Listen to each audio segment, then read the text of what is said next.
Before I read a scripture in the book of Matthew, we were in Bible class this morning talking about the temptation of Jesus. And I know that in our life, and I'm using myself as an example, that at times in my life it's like, what would I do for $1 million? What would I give up for winning the lottery? And there's so many times in our lives that we're tempted with worldly things. And I'm going to be reading this morning about where Jesus was tempted, and he did not give in to temptation, and talking about our salvation. Is there a price that we would take to give up our salvation? And Jesus teaches us in this, in the readings that we're going to be reading, how he was tempted, and he was tempted when he was very vulnerable. It was after 40 days and 40 nights of being in the desert. And I know us at times when we're, say we're hurting for money, or we're in a time of troubles, that we could give in. And this is a great example of what Jesus did for us. In Matthew 4, starting in verse 1, "Then Jesus, led by the Spirit into the desert to be tempted by the devil. After fasting 40 days and 40 nights, he was hungry. The tempter came to him and said, 'If you are the Son of God, tell these stones to become bread.' Jesus answered, 'It is written, man does not live on bread alone, but on every word that comes from the mouth of God.' Then the devil took him to the holy city and had him stand on the highest point of the temple. 'If you are the Son of God,' he said, 'throw yourself down, for it is written, he will command his angels concerning you, and they will lift you up in their hands, so that you will not strike your foot against a stone.' Jesus answered him, 'It is also written, do not put the Lord your God to test.' Again the devil took him to a very high mountain and showed him all the kingdoms of the world and their splendor.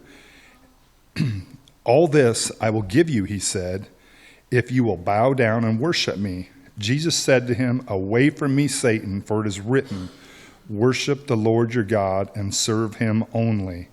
Then the devil left him, and the angels came and attended him." Let us give thanks for what Jesus did at that moment. And after that moment, he went on to begin to his preaching and finding his disciples to follow him. Like Dave, my mind this morning is also thinking about trials and temptations, and my week was full of several very trying instances and dealing with people in crisis.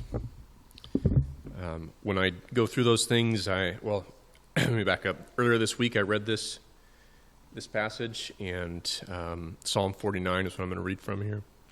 And it's just a really good, to me, it speaks to this new covenant that we have, that despite all those trials that we have in life, we have something, a everlasting hope that we have to come to during those times. So Psalm 49.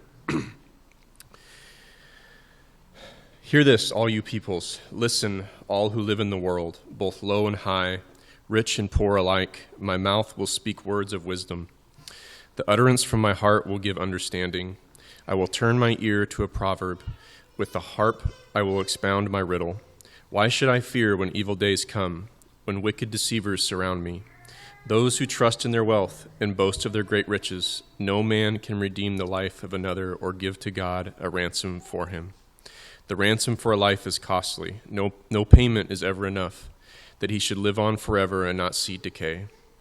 For all can see that wise men die, the foolish and the senseless alike perish, and leave their wealth to others. Their tombs will remain their houses forever, their dwellings for endless generations, though they had named lands after themselves.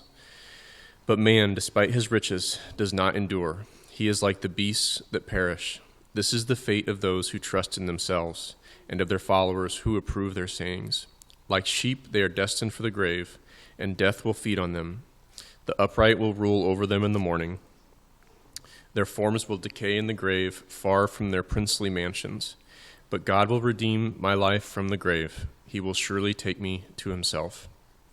Do not be overawed when a man grows rich, when the splendor of his house increases, for he will take nothing with him when he dies. His splendor will not descend with him. Though while he lived, he counted himself blessed, and men praise you when you prosper. He will join the generation of his fathers, who will never see the light of life. A man who has riches without understanding is like the beasts that perish. Please pray with me over the cup.